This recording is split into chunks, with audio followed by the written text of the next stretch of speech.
Hi guys, Chris here and welcome to lesson 3 of this 5-day challenge. Thank you very much to everybody who has completed lessons 1 and 2, and an extra special thanks to all of you who have completed the tasks. It's great to see so many of you moving forward, improving, moving towards your IELTS goal. It makes this all worthwhile. All I want to do is just help you guys get over this hurdle, and seeing you do the tasks, seeing you improve, seeing you learn really gives me a boost. So thank you very, very much for doing that. Okay guys, so what have we been doing this week? So let's just recap what we've been doing. The very first lesson we did on Monday, we looked at how to answer and analyze the question. And then yesterday, we looked at how to structure our answer and why we should use structures, why they are important, and why they're not so important also. So that helped with, getting you into how to actually structure and answer a task 2 discussion essay. Today we're going to focus on developing our main ideas, and this is something that if you're hoping to get a band 7 or above, that you really need to focus on. And then tomorrow we're going to look at vocabulary. We're going to look at a lot of the misconceptions and the myths surrounding vocabulary, and then we're also going to look at paraphrasing, because paraphrasing is something that is it's really important. You have to do it multiple times throughout your writing test, so we're going to focus on paraphrasing. Not just paraphrasing, but a lot of that lesson will be about paraphrasing. And then finally we're going to finish up the week on Friday with grammar. So grammar is 25% of your total mark, vocabulary is 25% of your total mark, and then coherence and cohesion and task achievement, they were kind of the first 3 lessons, and then we're going to finish off with vocabulary and with grammar. Okay, so just to remind you, there are 5 different types of questions. There's been a lot of questions about this. We've been focusing mostly on discussion questions. A lot of the things that we're doing this week are applicable to all the different types of question, but we are focusing just on one, so do remember that. Okay, so let's focus on developing main ideas. So one of the most important things you have to learn how to do if you want one of the higher bands. Okay, so there's no getting around this. If you want a 7 or above, you have to develop your main ideas. It's very simple. You have to develop your main ideas, but more importantly, you have to know how to do this effectively. It's extremely simple, but like most things, students tend to overcomplicate this crucial stage. One of the things that when students join my VIP course, one of the things that we try and do with them is just stop them overcomplicating everything. For many of you, you have the ability to get the score that you need, but either through your mindset or maybe poor teaching, or you just are so worried about everything that you have overcomplicated everything. Often when people fail over and over again, what they think is, my test or my writing was too simple, so I have to get more complex, and if I use more complicated methods, then I'll get the higher score. It's the complete opposite. And they are just 3 simple steps. So the 3 simple steps are: topic sentence, clearly state what the paragraph is about, and this will be your main reason for your introduction. This will be your main idea. Then explain, so clearly explain your main idea. And this is much easier than you think, but it's something that a lot of people don't do well, not because it's a difficult thing to do, but really just because they don't know how to do it, or they haven't been taught properly how to do it yet. And then an example. So support your main idea with a relevant, specific example. And there's many misunderstandings about this also. So what we're going to do is we're going to teach you these 3 things. We're going to look at them in more detail, clarify them, and by the end of this lesson, you'll be able to develop your main ideas. So here's a question. Some people believe that it is good to share as much information as possible in scientific research, business, and the academic world. Others believe that some information is too important or too valuable to be shared freely. Okay, so you should be familiar with this question. If you're not, that means you've skipped lessons 1 and 2, so go back. So let's look at my introduction. So this is the introduction that I have created for this one. So if you want to pause the video and have a look at this, take your time if you want. If I'm going a little bit too fast, feel free to pause the video and have a look at this. So what I've done here in my introduction is I've followed the structure that we talked about yesterday. So I've paraphrased the question, and then what I've said is this is what one side thinks, but this is what the other side thinks, and I agree with this. Okay, so there are three things that I've done here. I've paraphrased the question, talked about one side, talked about the other side, and I've given my opinion, the three things that you need to do. So it is often said that the sharing of data is beneficial and should be encouraged in the areas of science, commerce, and academia. However, others disagree because this knowledge is too vital or precious to be widely shared. So that's just me paraphrasing the question. Now let's outline our main ideas and give our opinion. Although free distribution can enhance research, that's the first idea, this essay believes, that's my opinion, it can lead to threats to national security. That's the other idea. Okay, so now that we've created this, what we need to do is we need to move on to the meat in the sandwich, the most important part, which is the main body. And the reason why I'm showing you this introduction, this lesson is about developing main body paragraphs, but the reason why I'm showing you this introduction is because you're going to take these ideas from this introduction and you're going to fully develop them. So it's important that you always reference the introduction to create a clear, cohesive, coherent essay. So many people misunderstand what cohesion and coherence means. Well, a part of that is linking your introduction, your ideas in your introduction to the main body. And I don't mean linking by using linking words. I mean taking these ideas and putting them in your main body, because that's what the main body is for. The introduction is saying, this is what I'm going to talk about, and then the main body is, this is me developing these ideas. So let's move on to the first element of developing our main ideas, which is the main idea itself. And we put that into a topic sentence. The topic sentence is the first sentence in your main body paragraph. So it's a short, simple sentence and does not need to be fancy. All right, keep it short. It does not need to be a complex sentence. It can just be a short, snappy sentence just saying, this is exactly what I'm going to talk about. All right, don't overcomplicate it. They clearly state what the paragraph is about. So topic sentences clearly state what is going to happen in that paragraph. All right, so what it is just, it's an aid, it's a tool to help the reader. All right, it's a device that it's kind of like you waving a flag to the reader and saying, this is what I'm going to talk about. All right, so it just helps the reader understand. And they contain no detail. This much match the main idea in your introduction. So you're going to take the main idea in your introduction.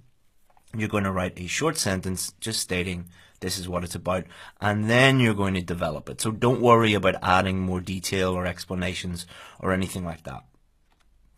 So our main ideas are here. So our first main idea is improve research. Our second main idea is threat to national security. And you simply take the ideas from the introduction and you paraphrase them. So here is my topic sentence. So here in blue is my introduction. So this is the introduction. And then what I've done is I've taken the idea from the introduction and I paraphrased it. And you can start discussion questions. You can start the first main body paragraph with on the one hand, and then the second main body paragraph with on the other hand. Don't do that for any other type of essay, but for discussion questions it's fine to just start off. So on the one hand, and then state your main reason. On the one hand, the research process is greatly improved with free movement of material. So my paragraph is going to be about this and this only. All I have to do now is explain it. Okay, so explanations. Why do we write explanations? The main difference between speaking and writing is that the reader cannot check information or ask any follow-up questions. So if you're speaking to someone one-on-one, you can ask them, what did you mean by that? Or why is that? Or how is that? Or sorry, can you repeat that? When you're writing, the reader can't ask you those questions. So what you have to do is anticipate those questions, those who, what, why, sorry, I don't understand what you mean, please explain further. All of those types of questions, you must anticipate them and write them. And this goes for any type of writing. One thing you'll notice is on the feedback sessions so far this week, half the questions I'm saying when people ask me those questions, I'm saying to them, sorry, I don't understand your question, because people are not giving context, they're not explaining what they mean. So explanations just, again, help the reader. Topic sentence, it helps the reader understand what the paragraph is about. Explanations help the reader understand the whole thing. Students fail to grasp this vital reason. You must fully explain things because the reader needs that clarification. So I'm not just teaching you about IELTS here, I'm teaching you about reading, writing, communication in general. Many students also believe that the examiner knows about this already, so they fail to explain things. So often when I'm criticizing students, not criticizing, critiquing their work, I'll say, why did you not explain what this means? And they'll say to me, well, the examiner is intelligent. Why would I need to explain what this means? They know what it means. No, do not assume that. Do not assume that the reader knows what you're talking about. So how do we make explanations?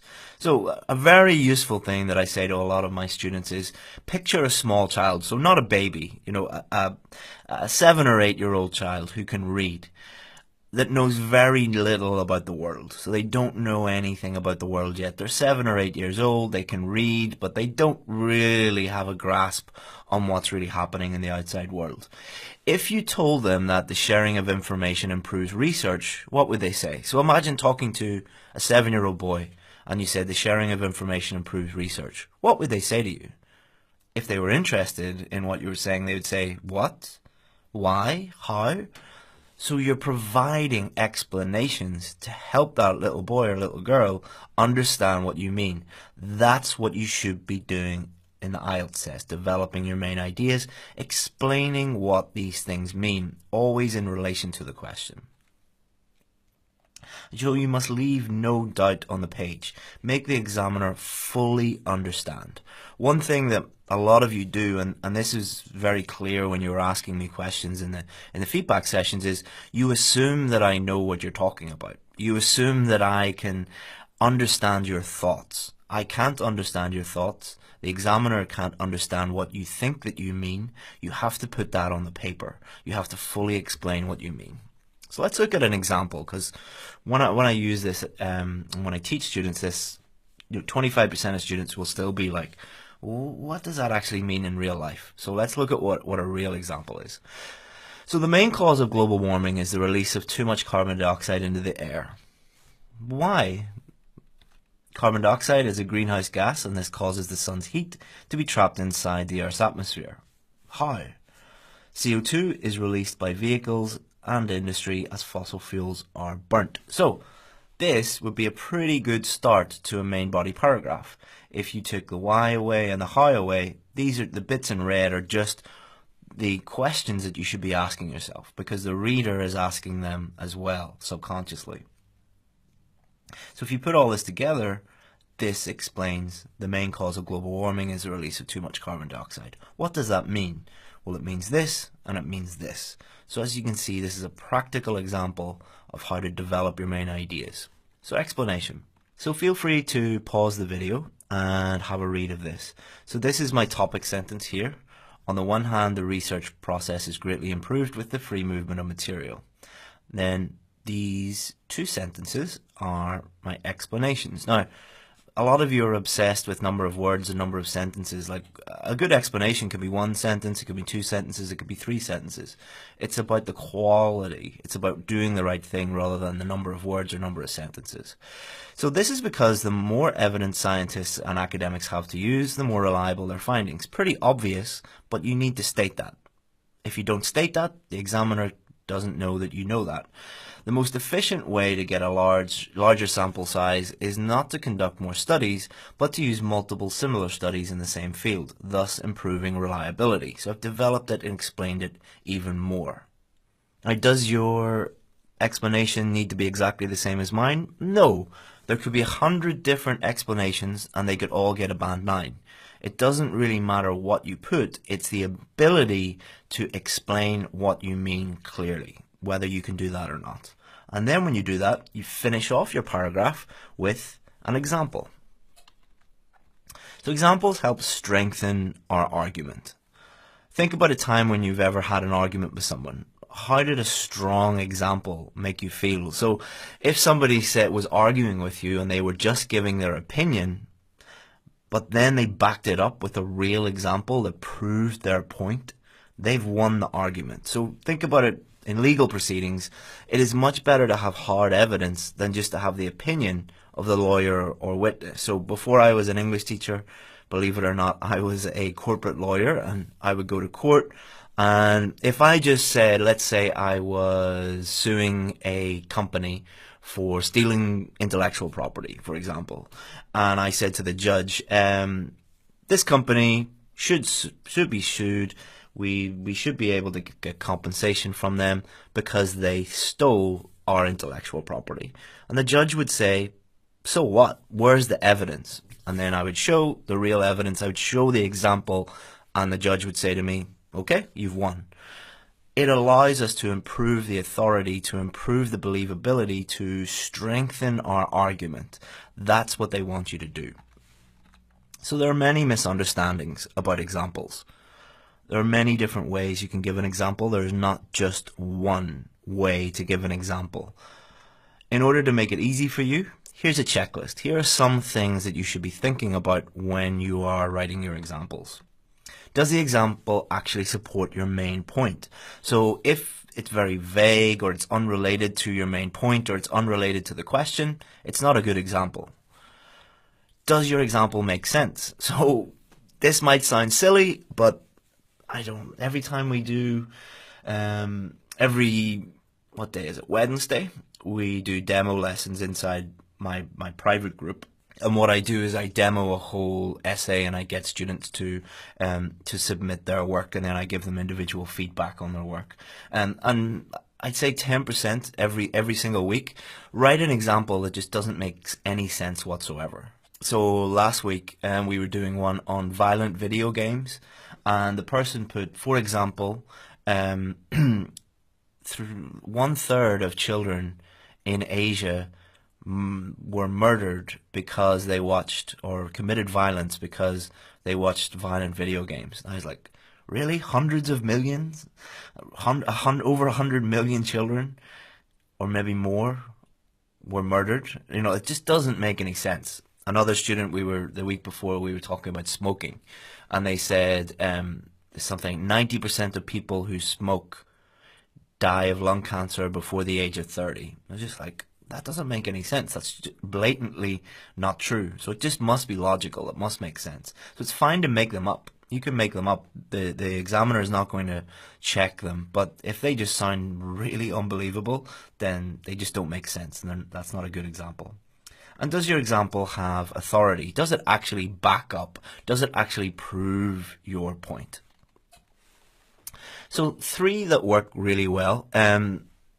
I don't like giving people canned responses or set phrases or anything like that. I really don't like doing that, because what it does is it doesn't allow you to have the flexibility that you need in order to perform well on the writing test, and it kind of turns you into a robot in a way. It makes you very, very rigid.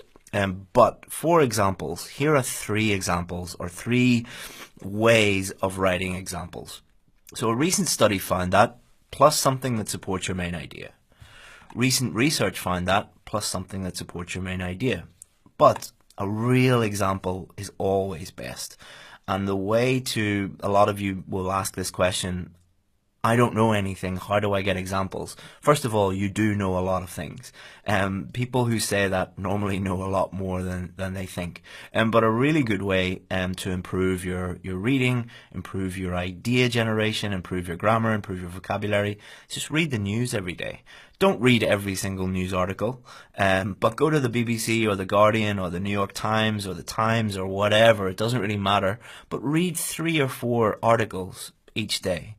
You will not believe the number of really, really good real examples from newspapers and stories and things like that, real things that you'll be able to use in the IELTS test. Okay, so this is my main body paragraph. This is my topic sentence. These are my explanation sentences. And we're going to add an example. So, for example, the CERN project run by the European Union uses scientific facts and figures from thousands of scientists all over the globe to develop its theories.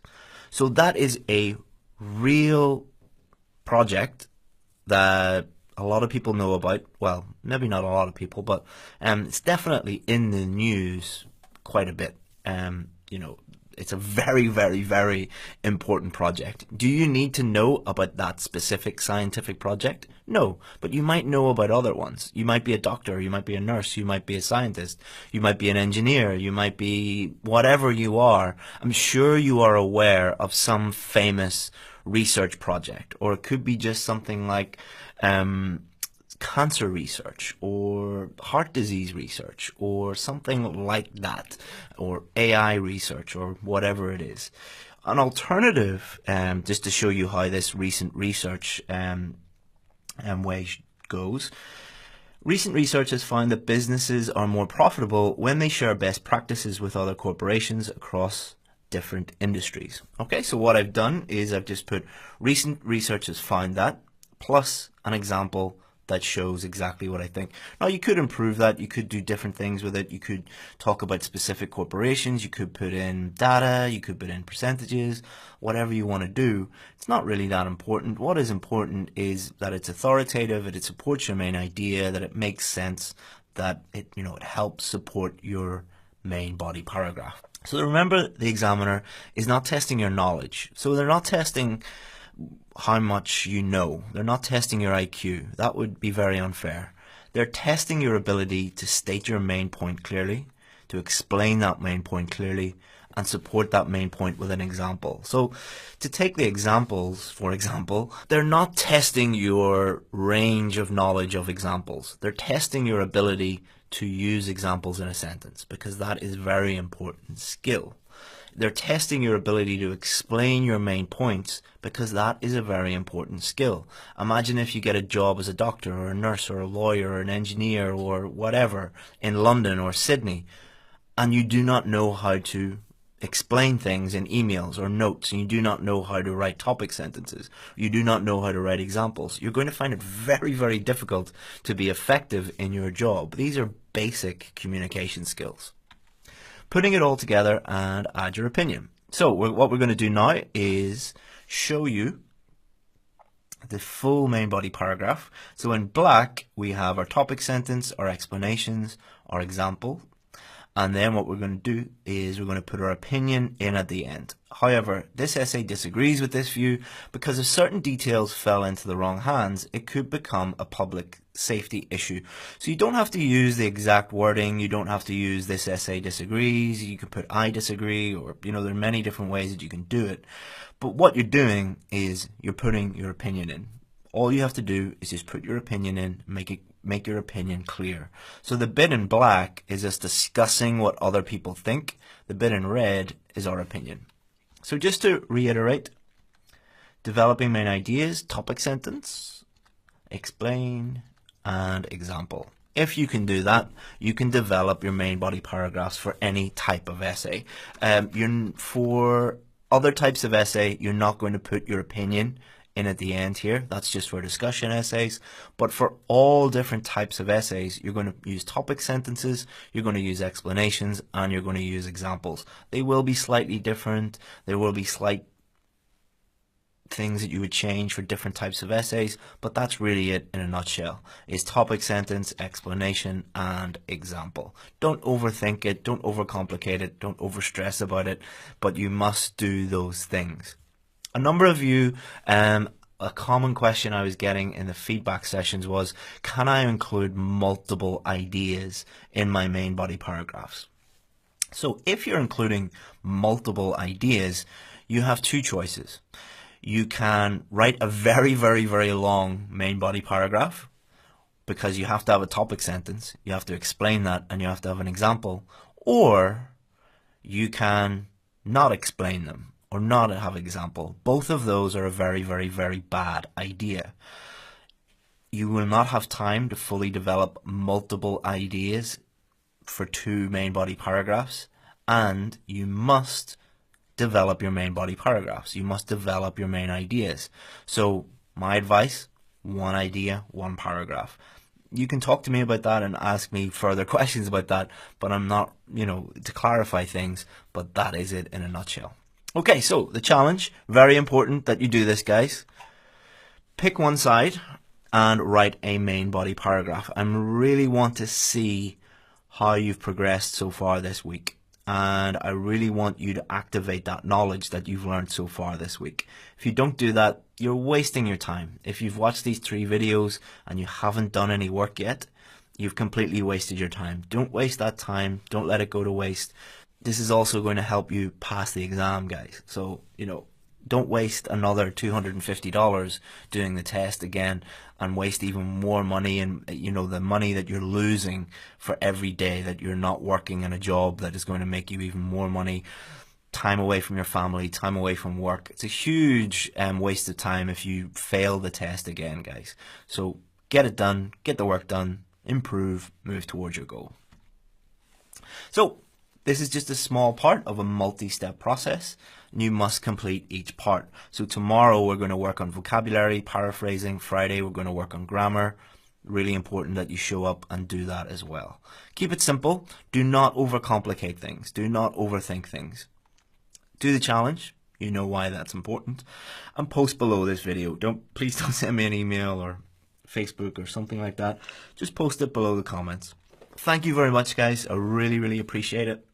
You can show up at 6 p.m. and I'll be giving feedback to everybody, and you can also ask me any questions. Thank you very much, guys. See you again soon. Bye-bye.